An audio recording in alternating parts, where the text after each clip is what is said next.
Hello and welcome. So today we're tackling a big one, the Russian language.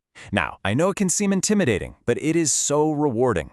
Think of this explainer as your own personal treasure map for this incredible quest. We're going to unfold it step by step and get you started on this amazing journey. Okay, let's just get it out there. Learning Russian, with that crazy-looking alphabet and all the grammar rules, does it feel like Mission Impossible? Yeah, a lot of people think so. And for sure, it can feel that way when you're standing at the bottom of the mountain looking up. But here's the thing. The answer is a huge no.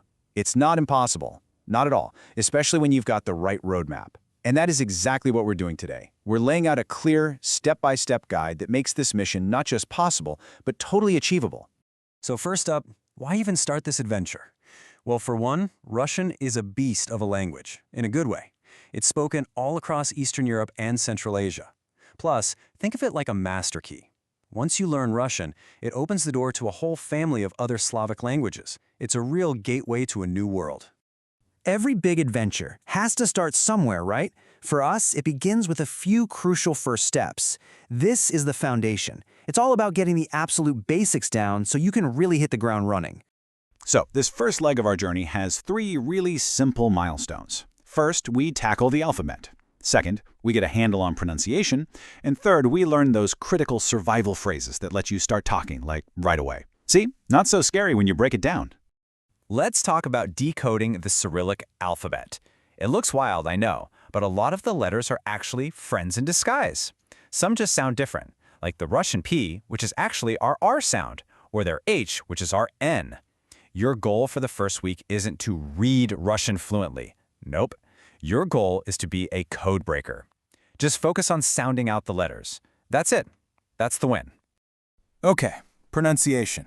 This is where you really start to train your ear. You'll pick up on cool things like vowel reduction, where an O that isn't stressed sounds more like an ah. You'll work on telling the difference between soft and hard consonants, and yeah, you'll practice that famous rolled R. The absolute key here, listen every single day. Let your brain just soak in the new sounds. And listen, forget about fluency right now. Seriously, this is your first real mission. We're not trying to write a novel. We're aiming to have a super simple 30 to 60-second chat. Hello, how are you? Thank you, I don't understand. Nailing this early on is just a massive, massive confidence boost. All right, foundation is set. Now it's time to gear up for the journey ahead. And in language learning, your gear is your vocabulary and your grammar. This first piece of equipment is the most important one. 1,000. That's the magic number. The 1,000 most common words in Russian make up the core of your entire language toolkit. If you focus on these high-frequency words first, numbers, days of the week, food, family, you get way more bang for your buck. And here it is, the moment you've been waiting for, or maybe dreading. Russian grammar. It's often seen as the final boss battle in this game. But you know what? Like any boss, it has a pattern, and it can totally be beaten with the right strategy. You don't have to learn it all at once. The secret to cracking the grammar code really comes down to this number, 6.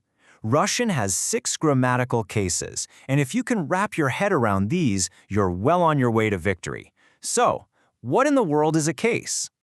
Put simply, it just means that a noun changes its ending based on its job in the sentence. We actually do a little of this in English. Think about it. You say, he threw the ball, but the ball hit him.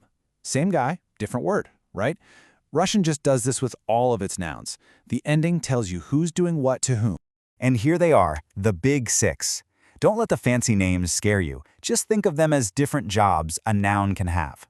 Nominative is your basic subject, the who or what. Accusative is the one getting the action. Instrumental is the tool you use with something. The plan is to tackle these one by one, not all at once. So you've started building your toolkit. You've got your vocab, you're learning the grammar. Now comes the fun part, the most important part, actually using it all. This is where we stop just studying the language and start living it. I absolutely love this quote. Let it sink in. You will never, ever feel 100% ready to speak. It's just not going to happen. Readiness isn't something you wait for, it's something you build, one messy conversation at a time. You just have to jump in and start speaking. So how do you do that? Well, there are awesome platforms like italki for tutors, or apps like HelloTalk and Tandem that are basically social media for language learners. The goal is simple. It's concrete. Find a way to actually speak to another human, even for just a few minutes, 2 or 3 times every week. That's it. Okay, we've covered the what, we've covered the why. Now let's zoom out and look at the complete mission plan. This is the entire roadmap, all laid out from day 1 all the way to the 6-month mark. Here's the game plan. Month 1, you conquer the alphabet and learn your first 300 words. Month 2, you start making sentences in the present tense and tackle the first cases. By month 3, you can tell simple stories about yesterday and tomorrow. And months 4 through 6, that's all about practice, immersion, and making everything sharper. And how much time does this take? Just 1 hour a day. That's it. But look at how it's balanced. You're not just banging your head against grammar for an hour. It's 15 minutes for vocab, 15 for grammar, a little reading, a little listening, and crucially, a little speaking practice. This variety is what makes it feel fun, not like a chore. And look, if you only take one single thing away from all of this, let it be this right here. Consistency is so much more powerful than intensity. That one dedicated hour every single day will get you so much further than a crazy 8-hour study session once a week. It's all about building a small, sustainable habit. And that's it.